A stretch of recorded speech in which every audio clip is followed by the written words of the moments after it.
Go. Yes! Yes! Yes!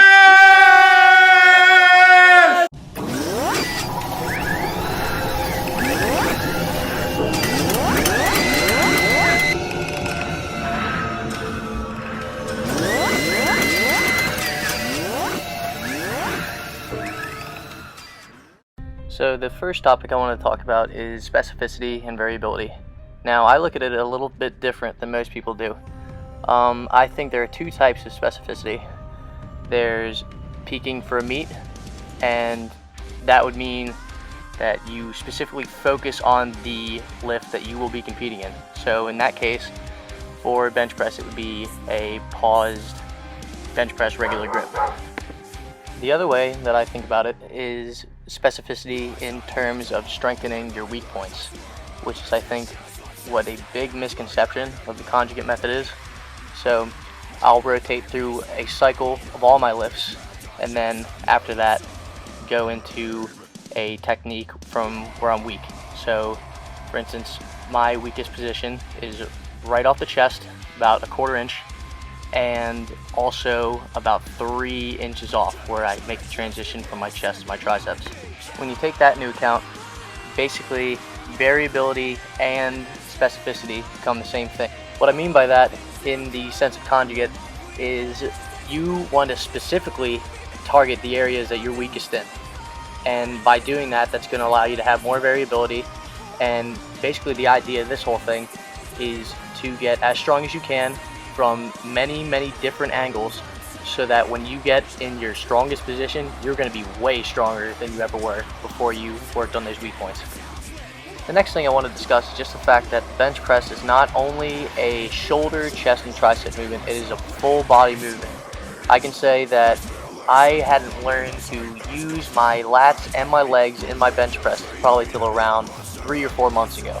And I could probably bench 40, maybe even 50 pounds less if I didn't use any leg drive when I benched. Eric Spoto recently did a video with Super Training. I'll put the link in the description. But he's the world's best bench presser, and he says that he uses leg drive pretty much the entire time. Around 50% from the time that he unracks it to right when it touches the chest, he's using about 100% leg drive for that. So if it's good enough for the best bench presser in the world, it's good enough for me. Lats also play a huge role in the bench press as far as being able to just stabilize yourself altogether and being able to lower the weight down slowly. Guys like Dan Green have been known to do rows every day just to be able to stabilize their back a little bit better for things such as bench and deadlift. So just overall, if your back's bigger, you're going to have a bigger torso overall, and a bigger muscle has the potential to become a stronger muscle. Also, just as a side note, I like to use the slingshot at the end of my working sets for my main lift variation for that day, just to get a little extra volume in. As far as weak point training goes, there's really not that much to it. You just want to work from a position where you are probably going to be at your weakest. And Louis Simmons, who is the inventor of the West Side method for conjugate, is a big proponent of the fact that your sticking point is probably around 1 inch or 2 lower than what you actually think it is. It makes a little bit of sense when you think about it, with the fact that you're probably going to be losing acceleration on the way up, so the reason your acceleration is probably going to carry you to the point where you normally stick at, but the reason why you're losing it is because you're weak in that position. Anyway, after my main lift, I like to go to a 3x5, still fairly heavy weight for one of my sticking points. For this particular day, I was doing floor presses. Sometimes I'll do close grip bench, sometimes I'll do board press, just to really hammer at the sticking point in my triceps. Another weak point for me is my shoulders.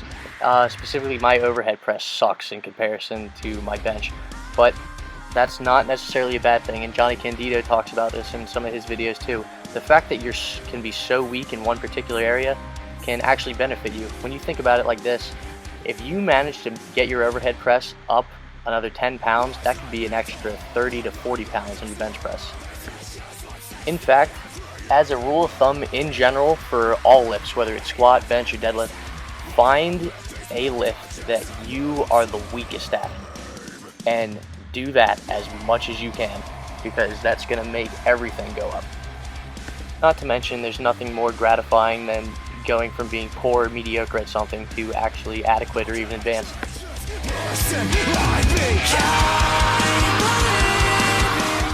I normally like to finish my workout off with a hypertrophy lift-specific movement.